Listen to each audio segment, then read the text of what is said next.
o'zidan terezchur chiroyli qizlar bilan gaplashadigan bola hammani guruhida bo'lsa kerak. Bizda ham bor. Bir kun ko'chada ko'rib qoldim. Qiz rostdan chiroyli, haqiqatda chiroyli qiz turibdi. Oldida ona turibdi. Shu ko'rgan odam chista paxta terimdan qochib kelgan deb o'ylaydi. Rasmga olib 30 yildan keyin bolalarga ko'rsatsalar, O'zbekistonda ham qiyin davrlar bo'lgan ekan, deydi to'shni. Hali qizga aytayapman-da, singlim deyapman. Qo'shganing bilan qo'sha qarigan deyilgan. Qarigan odamga qo'shilib olgan deyilmagan bu.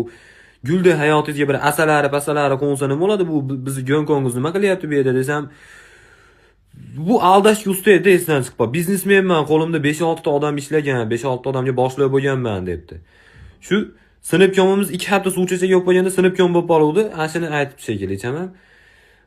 Chet el kompaniyasini logistik ishlariga javob berganman debdi. Ikkamiz kuryer bo'lib ishlaganmiz Rossiyada, eslicho. Hozirgi kunda aksioner hisoblanaman, katta aksionerman debdi. Bu kimdir tushuntirsin, bu do'kondan doim aksiyaga narsa olish bu aksionerlikka kirmasa kerak, to'g'rimi? Ikkiga narsa